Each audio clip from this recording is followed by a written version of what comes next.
You're dialed in to Byron Velvic's Fish Tales. Real talk, real tactics, and the stories that make it all worthwhile. Byron Velvic's Fish Tales is brought to you by Livingston Lures, Trika Fishing, Mercury Outboards, and Camus Boats. Without further ado, here's Byron. Welcome back to yet another episode of Fish Tales. And every month we do it. Once a month we have my dear friend, special guest, the In the Mind of the Master with Rick Clunn. It's a special segment, and it's perfect, this segment, because, you know, the last 2 weeks we had Bill Dance on, and Bill Dance was right through the middle of the holidays. So we had Thanksgiving, before Thanksgiving, and then again this past Monday after Thanksgiving. And the word Rick Clunn came up a lot, along with Jimmy Houston, Hank Parker, you hear that, Rick? Rayo Breckenridge. And man, there was so much talk, Rick. Here Yeah. you are, man. It was so much talk of Rayo Breckenridge and Bill Dance almost winning the Bassmaster Classic, but, you know, I holding a remember. fish up. Oh, Yeah, I gosh. remember. The stories. I'm sure you got a lot of stories to tell as well about those days. Did you Bill Dance started fishing before you did. Am I right? Oh, heck yeah. Yeah. Bill was one of the very first ones I followed back before when I was still working at Exxon Oil Company and still fishing for Pasadena Bass Club in Houston. And no, he was one of the ones I immediately picked up on. You know, one of the things that, and of course, you look back over time and I really see the significance of Bill coming in to the Bassmaster and to fishing the tournaments. And this is something, you know, me and Ray had our differences a lot. Ray But Scott, one of the not Ray right, Scott. not Rayo But Breckenridge. I'm just going to interrupt. no. But one of the things that Ray, I don't know if he was the luckiest person in the world when it comes to human resources, or if he really was that smart, that he saw, and he was trying to get the sport to be legitimate. He was trying to get it to be bona fide, and he recognized the importance of Bill Dance over other anglers.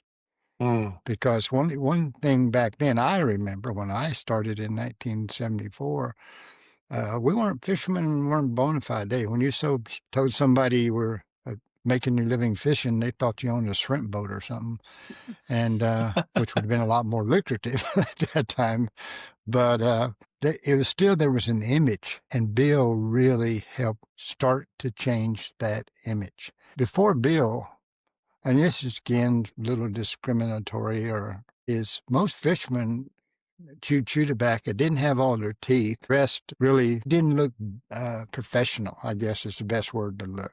And all of a sudden, here's this guy that dressed well, talked well, had all of his teeth, and showed a consistency, started making me and other anglers question. The other thing that was believed about fishing was that it was luck. Okay, so you needed an angler or a person who started to be consistent at it, to say, well, maybe it's not luck. You know, maybe there's some actual skill and science here. And then again, along the way, getting the right people, the next one he brought in was Roland Martin. Bill really helped the image that Ray wanted. Roland really did address that luck situation because he really got into the art and science of fishing, the pattern fishing and all of that. So Bill was one of my favorites. He was one of the ones that, you know, when you're looking at a sport that you look up to, and I don't like to use the word hero, but he's that figure that truly motivates you and make you believe this really is a sport. You know, it was amazing, Rick. Going back to, you know, the last 2 episodes I did with Bill, I had no idea he was second the first 3 or 4 Bassmaster events Ray had, and then he won 7 of the first 14 that Ray Scott held. And right from the get-go, he was second every time. And talk about one of the pioneers of structure fishing. Like, he talked all about the topographical maps, and I think Glenn Andrews was his inspiration. He said, I don't know if you knew Glenn, but I've heard several people said that was the best fisherman a lot of people knew was Glenn Andrews. You remember Glenn? Oh yeah, I never was around him, and when he became this historical figure, and Bill kind of was that way too, and that's again where he helped us. But this poor Glenn was caught up in the overall philosophy of fishing back then. Of if you win one, you're lucky. If you win two, you're very lucky. If you win three, you're cheating. And that's basically what Glenn dominated so much. And back then it was secretive. You know, back then you weren't like Bill, the other quality Bill had, he would tell you about how he was doing it. Now Glenn and them wouldn't. And Hmm. so obviously he did tell a few people like Bill, hey, here's part of the bass that you need to understand this time of year, this structure and depth and these type of baits, and that they do group, especially in man-made impoundments, they actually group up in big schools, which Hmm. that wasn't the philosophy most anglers had back then about bass. They were basically, you know, little wolf packs at best, and individuals, you know, and that you had to go out and catch one here and the next one over there, and then the next one maybe a half a mile away, but you weren't going to ever pull up and make the same cast and catch them one after another. Yeah. You know, it's Rick, it sounded like he was talking about how he ran into a cafe with Forrest Wood, and Forrest Yeah. Wood is telling him that he's, you know, not catching them because he's fishing 3 to 5 foot of water in the backs of creeks. People were bank beaters. Predominantly, everybody was a bank beater back then. Yeah. And those groups you're talking about is when he'd get out on the end of a point, you know, to a channel swing or and talking about the flasher and the graph and the marker buoy, and that's where he was finding those big groups of fish. And as you know, it was kind of interesting to listen to that, the early days, the pioneering of just fishing offshore. My gosh, right? So, but to this point, so we're listening to this guy talk about all the bank beaters, and it sounded like, you know, Bill Dance was, well, a lot thanks to Glenn Andrews. Glenn Andrews taught Bill Dance about structure fishing and finding those bigger groups of fish out there. But man, the history that you guys shared, he was doing fishing television in 1968. Were you watching his show back in the day when he had his fishing show on, Bill Dance? No, no, he was one of the first, I think, and I could be wrong on this, true professional anglers that started the show. I think he had it before Jimmy or before Roland. You know, you had other people like that back before then having shows, but they were Virgil Ward and even Jerry McInnes, others that I can't even remember their name, had fishing shows, but they weren't professional anglers. They were just guys that saw there was a market out there to make a show about fishing. And they were, a lot of times there were multiple species. They weren't just focusing on one species. So no, but I've heard the story, and this is where Bill and Jimmy and Roland were a heck of a lot smarter than Rick Clunn. They didn't buy the lie that Ray Scott sold, okay, about, well, you win one BASS tournament and you become a millionaire. They Hmm. realized the only way they were going to become a millionaire was to have to do it themselves some other way. And Ray even encouraged both Roland and Bill to start their own shows. And then they could really so they took advantage of this vehicle that Ray Scott had created to give them publicity and to give their shows publicity. And yeah, so Bill, as far as I know, was the very first professional angler to have a show. Ray Scott encouraged Jimmy Houston and Roland Martin to follow suit with that, to follow what Bill was doing, late 60s, early 70s, huh? I don't know about Jimmy. He did Roland. Jimmy Hmm. was probably smart enough to see it himself. You know, Yeah. he Yeah. he was a salesman. He was a salesman, and he was perfect for TV. You know, he had that kind of personality. So when you started, okay, so you started in 73, 74 when you started fishing Bassmasters, a few years after Bill Dance, a few years after Ray Scott started Bassmaster, I take it. Right. March of '74 is when I started, and there'd already been, before I started, there'd already been 3 Bassmaster Classic, Bobby Murray, Don Butler, and then Rayo Breckenridge. I know Bill was second behind Rayo Breckenridge. He was pretty high in the first one. I don't remember exactly how high, because Relate Me was perfect for what you were starting to say about, you know, fishing deep. And Bill, that was Bill's strength. If you get a chance to see it, anybody that's watching this, we're actually going to make a segment out of that particular story because it's such an amazing story when he talks about everything happens for a reason and he hooks the biggest fish of the entire Bassmaster Classic And because they're trying to take a photograph, they said, "Hey, play that fish a little longer," because they missed the jump. And instead of putting the fish in the boat, he lets it jump a couple more times and it throws the hook. And it's a 5 or 6 pounder, which would have won him that Bassmaster Classic. But Rayo Breckenridge's wife needed eye surgery.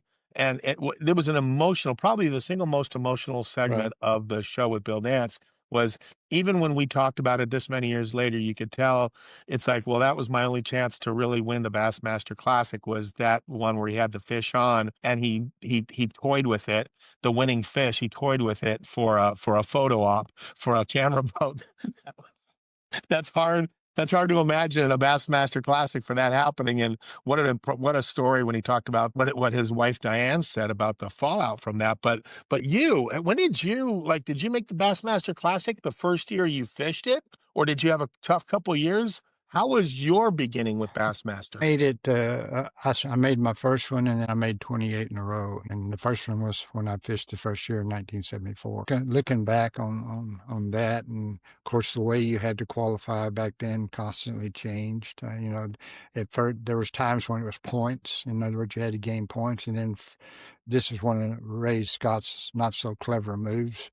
Then he decided for about 2 or 3 years, no, let's do pounds. Hey, theoretically, when you went to pounds, you could win 4 tournaments and never make the Bassmaster Classic if you didn't automatically qualify like you do now by winning a tournament. Because the last 2 tournaments of the year, let's say we're at Rayburn and Toledo Bend, and it took 100 pounds to win both of those, and you'd won the first 4 with 20 pounds a tournament. Well, you wouldn't Oh even have what my! one of those tournaments had. Wow, So I didn't it was know just that. crazy. Yeah. I didn't know that. So there were some classics where it was not a points race, and I had no idea there was Uh, pounds. And if you could, like you said, you can do really well in low weight tournaments and never even smell the Bassmaster Classic, even though you beat all the best anglers in right. the country. Yep, that's right, and that was the early '80s when a lot of that took that pound still.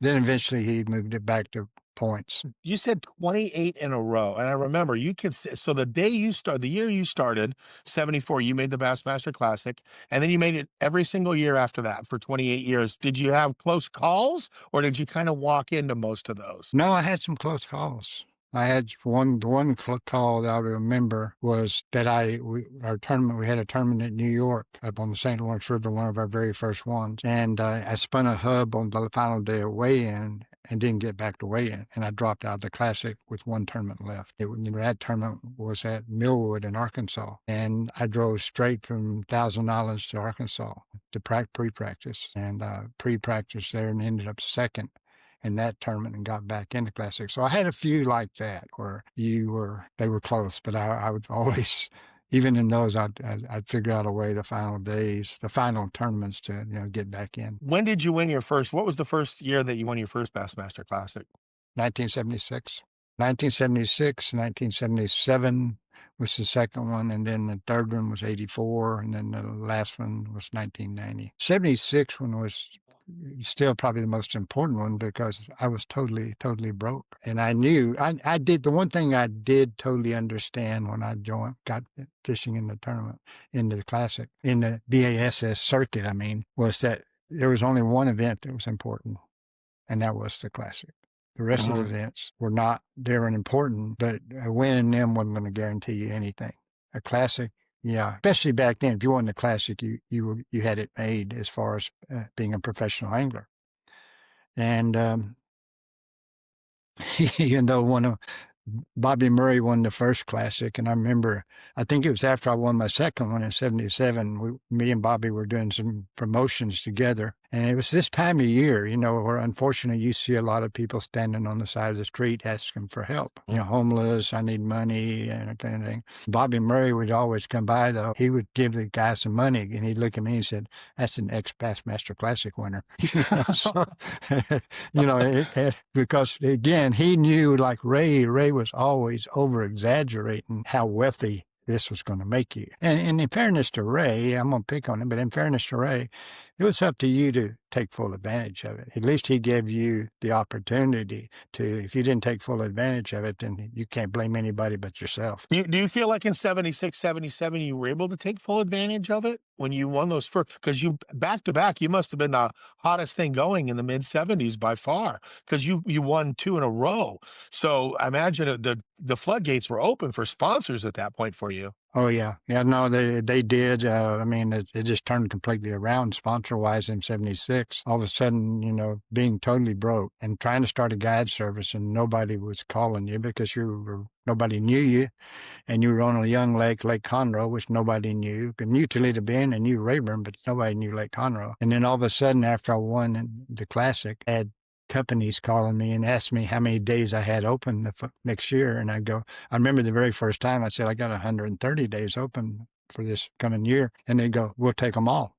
Wow. We'll take every one of them, and we'll pay you in advance. And even if the person doesn't show up, that's what the Classic would do. It turned you around that fast. So wait, Rick, are you saying those were guide trips? So after you won the Classic, you were still guiding, and then they want to know how many days you were available for guiding, or was it sponsor promotion stuff? No, I guided for almost 10, 12 years. Yeah, you had all the promotion stuff going on too, but the guiding was a heck of a lot more important to me than the promotion stuff, because the guiding gave me the opportunity to be on the water 100 more years than I would have. And you know how important being on the water was. As far as learning, you get new techniques, and you're on a lake, you know where the fish are, and you can immediately take those techniques to those fish and learn how to use it. Like with you and your swim baits, I'd given anything for those that had come out when I was guiding, because those baits, if you're trying to learn it, you better be throwing at fish. And if you don't know you are, then that can be, you've had them. It can be a real long day with nothing biting it. It just gave me great opportunities to learn techniques a lot faster, because I was on fish when I was guiding. And here's the other thing a lot of people don't realize. When I won in 76 and 77, I was going to win every one after that. That was my mindset. Nobody was ever going to win another Classic except Rick Clunn, because I was fishing it the right way. And nobody else was.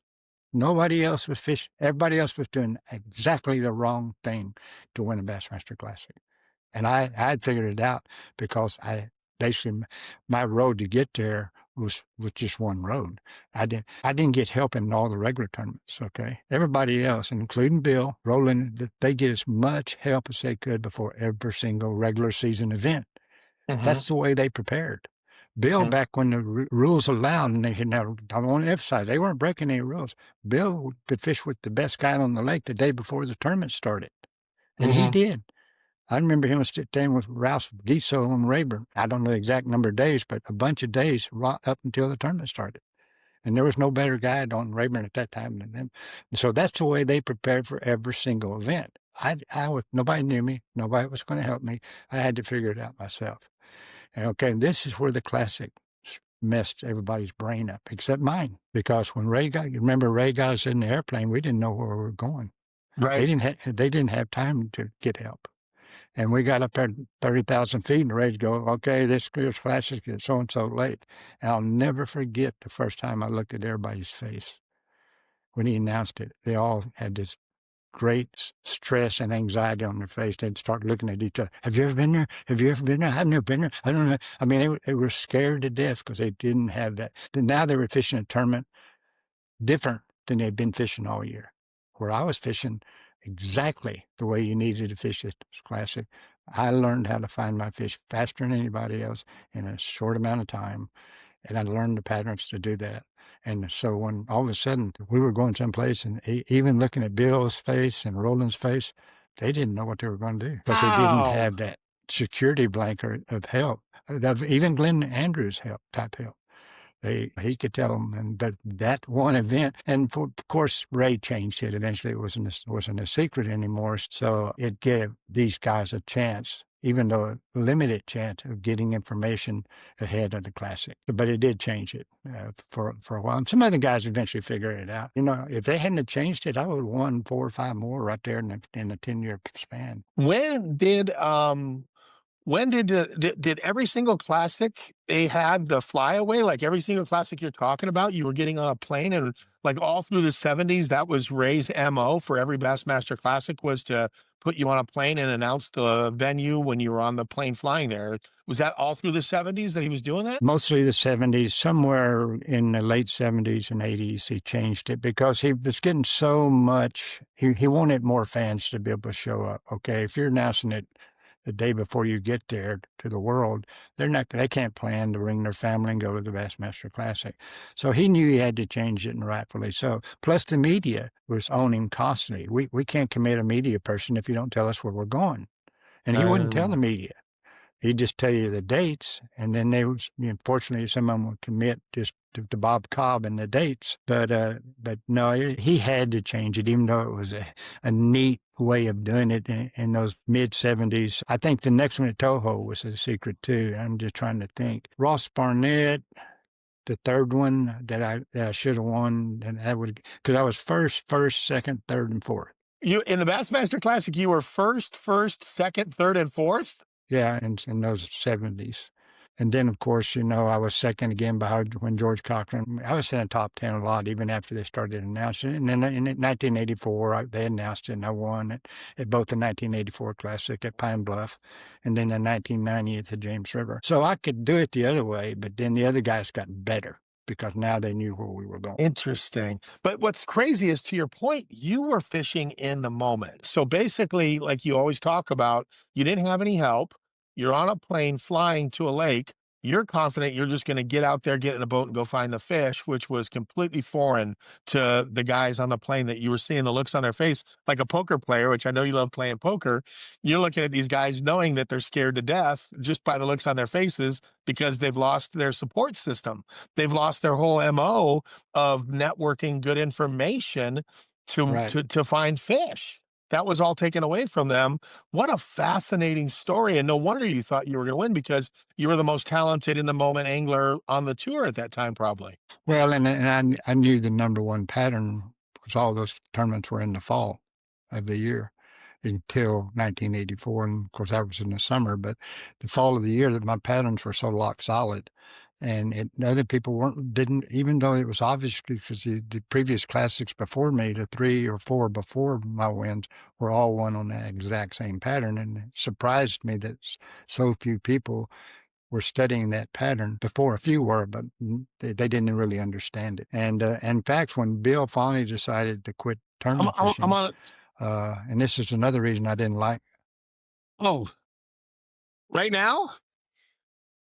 Oh, volleyball practice is tonight. All right. Well, are you getting ready? Oh, okay. I guess I screwed up, but volleyball practice is this is going to be in the show. Hey, everybody. Hey, my daughter's volleyball practice. That's the beauty of what we're doing. This is that's so good. real. It's That's organic. Hey, everybody watching the podcast with Rick Clunn. My daughter's volleyball practice is tonight, and I'm a single dad. And right now, she just came barging into the studio to let me know that I've screwed up. And we thought it was Tuesday night, but it's Monday night. It's volleyball practice. So, Rick, I hate to do this to you, but I got to go take my daughter to volleyball practice. Do you mind if we pick this up tomorrow? Because obviously volleyball practice won't be tomorrow. Is that okay with you if we do this tomorrow, Rick? Yeah. No, you just get all your facts straight, okay, and then call me and we'll pick it up. Hey, everybody, we'll be right back. This show is not over. I'm taking my daughter to volleyball practice. I'm probably in trouble for missing the right. Oh, who knows? Rick, thanks for your patience. Tell Melissa I said hello. I love you guys, and I'll be back in just a minute. You too, man. This is going to be a quick edit. In just a minute, we'll be back. All right, Rick, bye. Thank you so much for watching this episode of Fish Tales. Appreciate you checking us out. Also, check out the Livingston Lure app if you get a chance. All kinds of great information on there. And be sure to subscribe and to like Fish Tales. Back to the show. Okay, so I'm back. We're back. I'm back with Rick Clunn. This is hysterical because Okay, for the first time ever, I'm sitting here doing the podcast. It's in the room next to my daughter's room in our small little house here in Boerne, Texas. And I hear my daughter running up and down the hallway, and I hear noise. And you probably hear that on the show because I was rewatching what we've already shot. But I could hear all this noise. I'm like, what is she doing? It's like too noisy out there. And she knows I'm doing a podcast with my dear friend, the mind of the master, Rick Clunn here. And all of a sudden she barges in and says, Dad, Dad. Yeah. It's volleyball tonight. Yeah. Rick. No. Oh my gosh. And so here's what happened. We thought it was Tuesdays and Thursdays at 6:30 to 8:30. Well, we're in the middle of doing this on a Monday night podcast, and it turns out it was Mondays and Wednesdays. It is tonight, but it's a little bit later. We have plenty of time. It's colder here. I got my sleeves on. Rick, you've changed. But yeah, you saw the whole thing. What a moment in podcasting. Thank God we're editing this thing and we're not live. Well, no, but there's an element to that I think it makes it better when you're real. It's because most television, most even podcasts, we have to invent a personality that we want people to see. And that's why I never did TV, because I didn't want to invent a personality. And yet I didn't want people to see me when I was really pissed off about something. Because, you can't be going television show, no matter how bad your day's been, without smiling. Well, I didn't want to fake that. So I kind of like that. We got interrupted. It was fun. You did the best thing, having your daughter that you're still involved in. And even though we have a separate life, you have a life that you spend half of your life with her and half of your life being some other crazy person. Well, I was looking back at the transcript, Rick, and right in the middle of me jibber jabbering about what's going on, I heard you say, I'm proud of you. And I was like, oh, that was so sweet. I was talking right over you. And you said, I'm proud of you. And I'm like, I talked right over that great compliment of me doing the whole single dad, getting her to volleyball and pole vaulting and school. And she's got her friend over tonight that's going to have a sleepover, because this house is like the hub of sleepovers. I don't want her having sleepovers somewhere else. I want the controlled environment of having a sleepover. So she's even having a friend stay over during the school week, which is unheard of. But her mom's out of town, and the girl needs to go to school tomorrow and needed a place to sleep tonight. And so here she is. So it's all good. I go back far enough that I remember that there was only two things that I consistently heard that you wanted in your life. One was fishing and one was a child. And this was before there was a child or even a possibility. And then I remember when it happened, and I knew, boy, he's going to be challenged now. And I've had that thought multiple times, boy, he's going to be challenged now. But you have, again, I am proud of how you handled those challenges. Most of you watching this haven't seen his daughter, but she is absolutely a gorgeous human being. So he's going to really be challenged now. So, yes. And yet she's pole vaulting.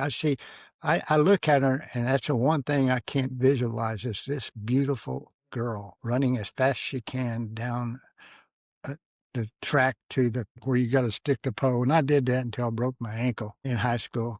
And nowadays it's totally different. I can't visualize. One day I've got to get a video of her pole vaulting, because that's an extraordinary thing to do.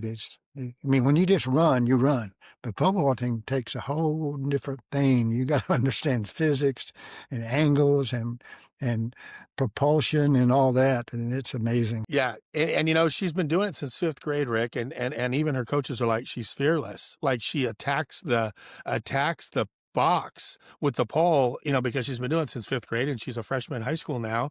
She was third in the state of Texas last year in pole vaulting.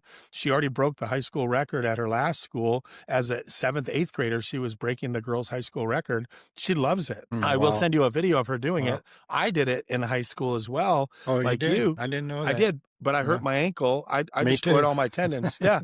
So that sophomore year, my pole vaulting was over. Sounds like, see that? We just learned something about each other. Yeah, mine was my senior year when I broke my ankle pole vaulting. So, and Randy Fight, you remember him? He's a brother.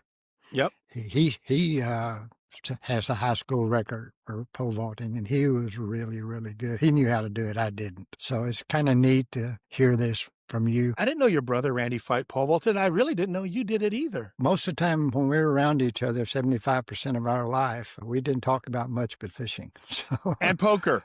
We talked about fishing well, and that poker. came even later. You know that. Yeah, That came yeah. even a lot later. I'm honored to have you back. It's so funny that this is all the same show. And yeah, we're going to get back into it. I'll make it to volleyball, and my daughter, I'll send you that video. I will send you the video of her pole vaulting because I videotape her almost every night we go. I appreciate it. Yeah. I will send you some of her most recent accomplishments now because she's killing it, and she hasn't even started high school yet. Her high school track season starts this January, February. She gets to feels what it feels like to compete at high school level. But I think she has a good foundation since she's been doing it since 5th grade. But getting back to now, so I was watching where we left off.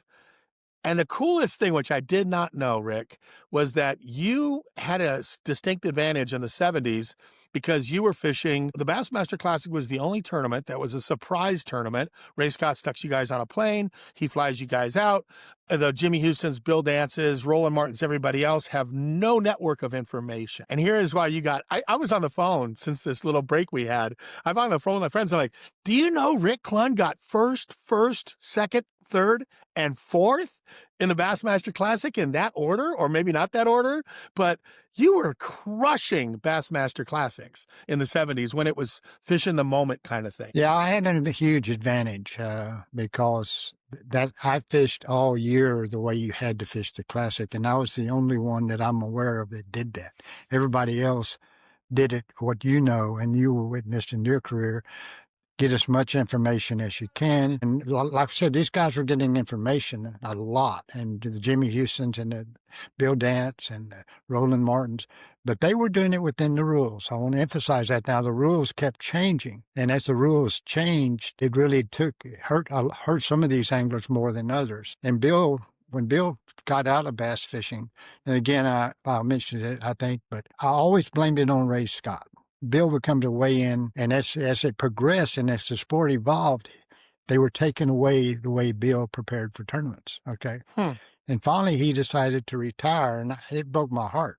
Really, that sounds strange, but it did. I even went up to Bill, and I said, Bill, why are you quitting?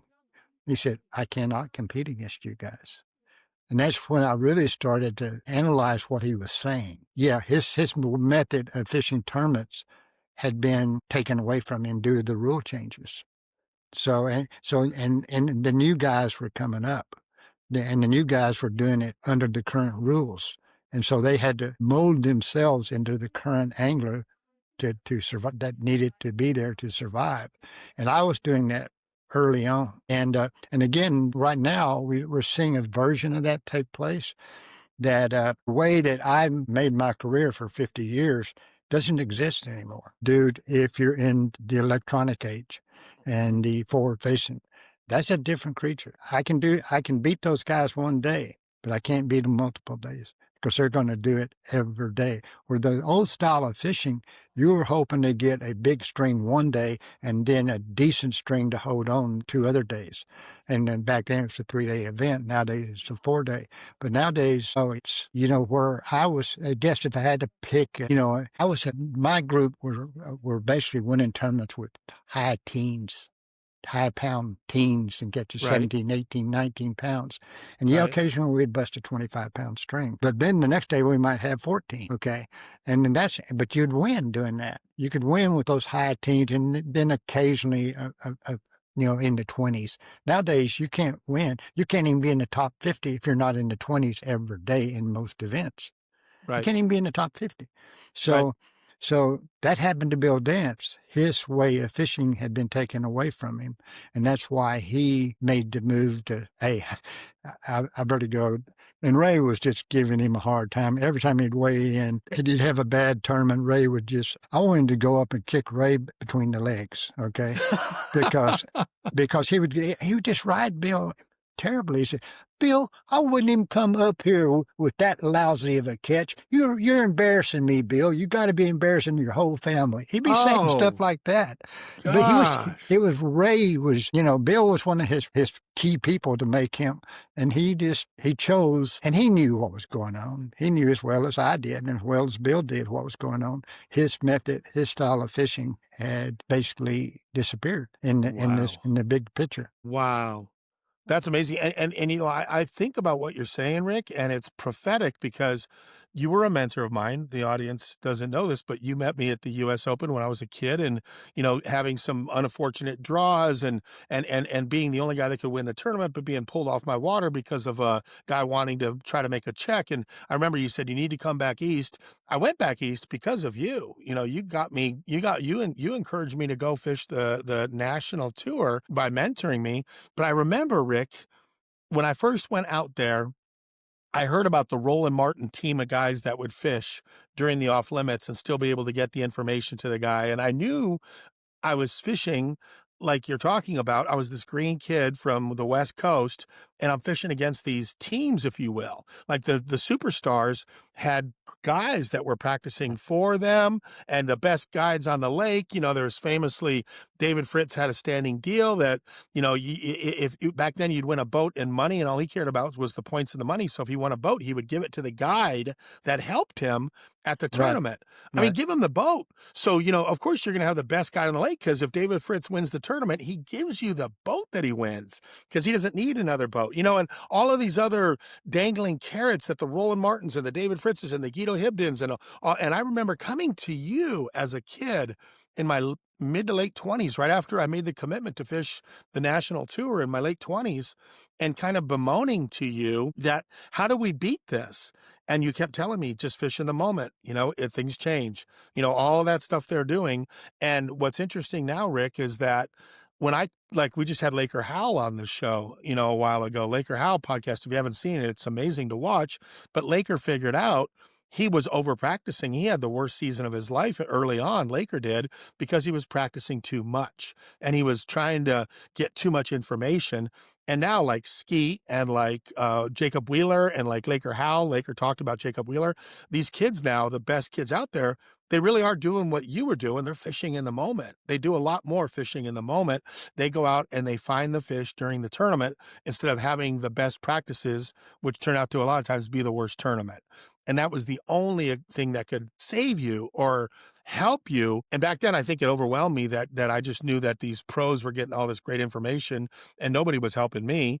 Nobody could help, nobody was going to help me out back east. And I'm listening to what you say now. It's really prophetic, because it seems like it's come full circle. And a lot of the top young pros, they know to not even fish very hard in practice, let it happen during competition. Part of that I don't agree with, but getting back to what you said of when you came on the circuit, kind of being intimidated. I wasn't totally intimidated with my first BASS tournaments. And I'm looking at Bill Dance, and I'm looking at Roland Martin, and I'm looking at several other names at that time, Bobby Murray. But then what I kept telling myself, okay, because here's from the way my brain works, they're going to catch 100 fish a day. You know, I've only been catching 10, 12, 15, but the limit back then is 10. They can't keep, even if they catch 100, they can't keep more than 10. So if I catch 10, I got to be pretty close, you know. So and it's just playing mind games. You're playing mind games with yourself, you know. I was like you when I started. Nobody knew Rick Clunn. I didn't socialize much. You know, I was staying to myself a lot. But as time went on, and due to the fact that fishing in the moment, like you say, and it's an overused term that I think a lot of people really don't understand, but it's a powerful thing you can do. Even to this day, I can have a good practice, okay? And this is one thing I kind of carried through my whole career. I don't care how good a practice I had. Going out that next morning, I got the best spot on the lake. I don't care, okay? I'm still going to ask myself this one question. If this was my first day on the water, looking at the conditions, looking at that weather forecast, how would I fish this day? Do not allow practice to totally control. And you still have to be aware of the current conditions. And is it going to match up with the way your practice was? And even when you find fish in practice, I look ahead at the weather. I think one of the greatest things you could be as an angler is to go to college as a meteorologist, you know, understand the weather and understand the weather ahead of time, because that's more important than even the current weather in practice. In tournament, the current weather is important, but in practice, forecast weather is more important than the current weather, unless you can match it up with what you see coming. So it's really complex, But it is, like you said, a big variable. And that's one thing when they get all this other information that, that they were getting, they can't necessarily match it with the current weather because they didn't get in that kind of detail when they were getting the information. It's a good point. It's kind of interesting how things have changed.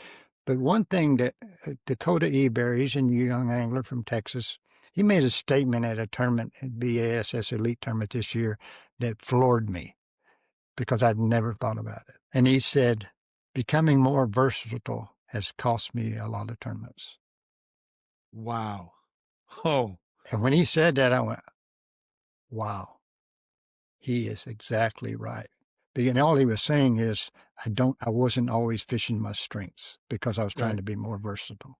Right. And I know one angler who I know could have won twice as many tournaments than he did, could have won some classics that he has not because of that reason.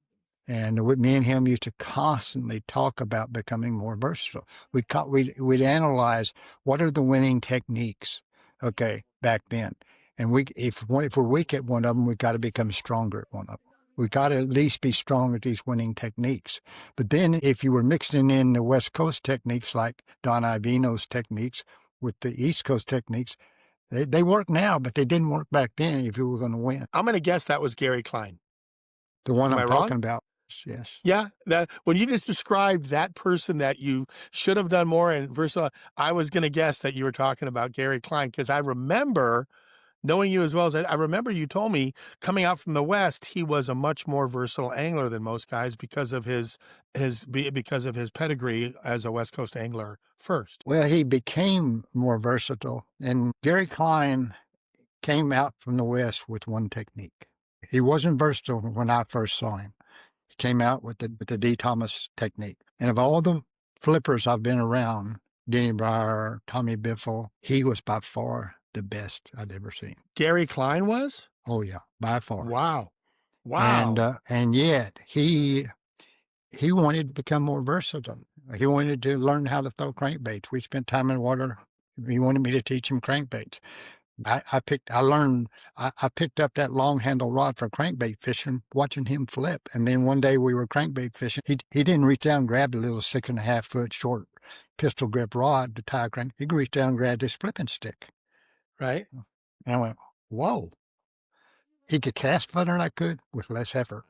And then he had when cranking a big crankbait, the long handle really gave him a lot of good leverage. And so I went and bought me a bunch there was no rods in bass fishing 7 foot, 8 foot long. Gary Klein's rods were custom made flipping sticks. So I had to go to saltwater to find those kind of rods. Wow. And really? So this is kind of, but then Gary, really, he liked to fish different ways. And he would have won twice as many tournaments if he had not become more versatile. Now, am I saying don't become more versatile? I don't think I am, because I still believe somebody will become eventually versatile enough that they know which one is the strength and they're good. All of them become a strength. It's just strange to watch the evolution. The problem is that, again, I don't want to get too much into it, but the forward-facing sonar thing is taking all that versatility away. And to your point now, it's, the craziest statistic, and I've repeated it before on the show, I got to say it again. Ken Duke pointed out to me that the highest per fish catch ratio of any angler in Bassmaster who had the most bass per every single day of his weigh-in, and I'm going to test you on this. What angler before forward-facing sonar had caught the most fish for every day he competed in Bassmaster? Well, that would depend on how many years he competed, of course. Okay. In modern times, in the 5 fish limit, and it was the 5 fish limit. Since Bassmaster had 5 fish limit. No, it was Aaron Martin's. Aaron Martin's was this is Ken Duke's stats here. But no, I'm not going to argue with Ken. He's right. I don't either. And he said Aaron had like a 4.87 average for every single day on the water, every Bassmaster he fished. The whole time he fished a Bassmaster, his entire career with a 5 fish limit, he was at like a 4.87. That means he was there. Some days he had 3 fish, some days he had 5 fish. Now with forward facing sonar, everybody has 5 fish. The They 4.87 do. is Yeah. nothing. You know what I'm saying? Yeah. That's the Yeah. crazy thing. It's like now, he said that 4.87 of Aaron Martin's is you're looking in the prop wash. You're in the prop wash of everybody else with 4.87 in a Bassmaster. Every guy that's forward-facing sonar is going to have a limit every day. They all Right. are. And that 5 fish Yeah. limit is not an, oh, did you get 5 today? You know, hey, did you get a limit today? Did you get a limit today? That's what we used to ask Right. on those tough tournaments. Did you get a limit today? You don't go to Bassmasters anymore and ask if you got a limit today because they always have a limit. It's Very different. rarely at the elite level if somebody doesn't have a limit out of the 100 men field. Isn't that amazing? And I was, when I said Roger Moore, I was thinking in the 7 and 10 fish limit days, because Yep. Roger probably had more fish than anybody. He didn't win many tournaments, but all he cared about was catching 10 1-pound fish, so he could say I had a limit every day. And I forgot, but he finally won. Said I've had a limit, and he gave the number of days, and I don't remember what it was. I've had a limit this many days in a row. Oh my gosh. And this was probably a 10 fish limit. So yeah, that Wow. was even more significant. Yeah, 5 fish, not the same. So he was hell-bent on always getting a limit. Yeah, So. yeah, he was.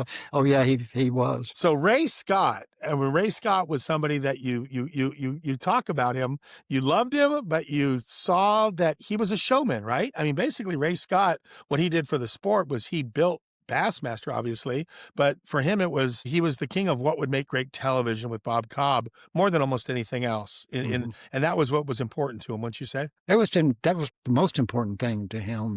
The anglers were not important to him at all, except a handful. Those that really give the image he wanted Bassmaster to have. And like I talked to the last time about, Bill Dance gave an intelligent angler, not a country hick, and I just use that term, but that's kind of what a lot of people thought fishermen were. And then Roland Martin gave the art and the science. He proved it wasn't luck.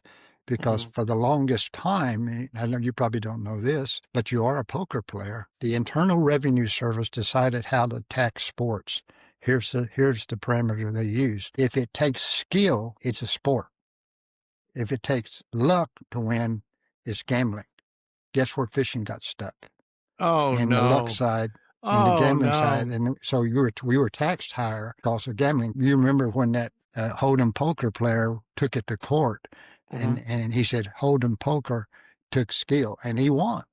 And so they had to take at least that gambling deal, the Hold'em poker, out of the gambling category. But fishing forever was in the gambling category because they thought it was luck. And that's where Roland Martin played a big role, was coming in and showing, no, it's an art and a science. And when you come to television and you come to the media, Ray Scott would have never made it without Bob Cobb. So he had a talent for getting the right people that he needed, that the BASS tournament circuit needed at that time. And I hope to get rolling on the show. I've been looking at ever since the 2 Bill Dance things, and of course you, and then they're like get rolling on there. Jimmy Houston, Hank Parker. I mean, I have a wish list and a bucket list of great people I'd like to have on the show. One last thing, because now I know I have to splice in the beginning of our show before the Camber Velvick interruption. Livingston Lures. We're going into winter. Real quickly, give me a couple baits in our product lineup that you think right now are relevant to this time of year, whether it's our jerk baits, our deep diving jerk baits, suspending jerk baits, what Livingston lure baits or what baits right now play going November, December, January for people that are watching the podcast, because I like In the Mind of the Master. That's what this segment is. There is basically, of course, you got to qualify this. When I answer this, I'm going to be talking the Southeast United States. I mean, if we go north, we go west, that can change. But that's what I'm most familiar with, is Southeast United States. And even in January, you could still be throwing a topwater, depending on where you're at and depending on what the weather's been. But let's put those exceptions out of the way here. In the normal winters, the number one bait I am going to throw in the Livingston line is going to be a jerk bait. The Jerkmaster. Now, with the Jerkmaster, is it the difference is we have a deep diving one, deep diving spoonbill one, more of a spoonbill. In the old days, that's what we threw. We threw the spoonbill Rebel. Okay. Yeah. And so I would be throwing Jerkmaster 121D. 121D, but you don't fish it the way you do a jerkbait. The spoonbill, you didn't fish the way you do a jerkbait. Basically, you throw it out there, you get it down, and then you'd reel to it and sweep and let it pause. And it's pausing while you're slowly reeling back to it. And then you sweep it again. Now, you can leave that pause for longer if you want. That is the most effective technique in January and February and early March. It's more of that sweeping motion than, and that's where I would definitely use the 121 with deep. But now, if you're still warm and you're still jerking, then I just use my favorite is just the 121. The spoonbill, the problem with it, which Livingston has corrected, the spoonbill, you couldn't hit the side of a barn if you wanted to try accuracy-wise, because it just boo, boo, boo, boo, So, but the 121 deep, it's got the weight transfer system in it, so now you can throw it like a bullet. And that's really important in the windy fronts and this time of year. The other bait that I would fish is it's a little thin. Again, help me, because I'm new and I'm still learning all the little thin crankbait. It's not the prime time, I don't think, but it's a flat-sided crankbait, and it's small. That Livingston has. And that's going to be one of my favorite baits, and I just soon not even tell you the name of it. Well, I'm going to pull it up here anyway, so I'll go ahead and put it up because you're going to be fishing it, but I'll put it up here and show a picture of it just to put you on the spot. Why do you fish a flat over around in the cold water? Because you don't want it rising fast. The flats don't rise as quickly. And I will fish them slow reeling, bouncing off the bottom and pausing, but I also fish it the same way I do the 121 deep. Throw it out there, get it down by reeling, but then sweep it and pause it. Pausing by sound, that pause is where the sound system even is a bigger advantage, because that time of year is when the pause really makes a big difference. The good thing about Livingston is when you do pause it, it's not doing nothing. It's still giving you... It's giving off that sound. Off that, and whether you want to believe in it as the correct sound or not, I know and you know the fish are going to come to it. Right. And when it's moving, it's doing that. Okay. It's doing it. But when it stops, it's still doing that. So that's that's the two baits I would fish this time of year. Our flat-sided crankbait, and then and I got to ask about this. I've always tried to picture this. With the jerkbaits, those are wintertime suspended fish. Those fish are basically suspended. Are they near the surface column because the sun's shining and the water's a little bit warmer? Because obviously they're looking up. You're throwing that jerkbait. It's not getting down very deep for the most part. The 121 doesn't get down very deep at all. And I remember you taught me a lot about this. Those fish don't want the bait down where they're at. They want to have to come up for it. They want to come up to it. And that's why the pause is important, because they can be pretty deep, and you got to give them time to come up to it. And especially the clearer the water, they can easily come from 30 foot deep at a bait that's you're working and pausing at 7 foot deep. But you got to give them time to come to it. They have to know it's there. They have to find it. In warmer water, you don't necessarily have to do that. How fast can a fish move 30 foot to the top? Just like that. Just like that. He's going to be there in less than 2 seconds. He can come, and probably faster than that. So I do, and I think most fishermen do, we think 30 feet is really deep. It's not. Just think about it. It's 10 feet longer than your boat. That's not it's not very deep for a fish. Right. So in off-color water now, again, I look at off-color water with that time of year with light penetration. Okay, if I don't think the light's penetrating much deeper than 6-7 feet, I don't want to be down there under it. So that's when, even though you'd think I'd want to use a 121D, no, probably not. I'm going to use the Jerkmaster 121, because they're not going to, if they're deeper than light penetration, they're probably not going to be very active anyway. Interesting.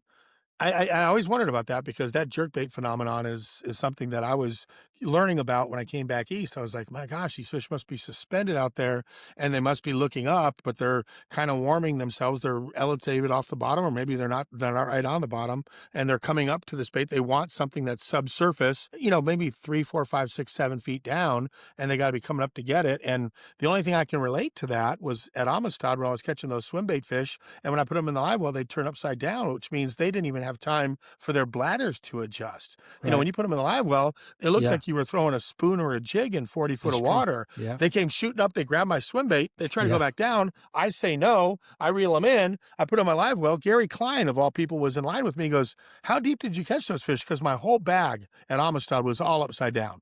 They were all, I didn't fizz them.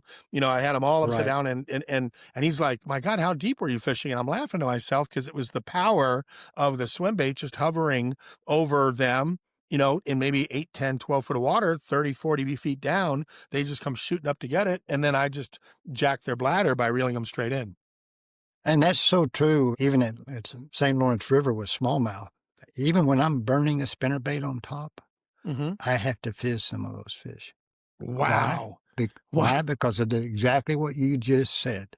Because they're coming from a lot deeper, but they're so fast and the water's so clear, they're going to do it. And they don't have time to adjust.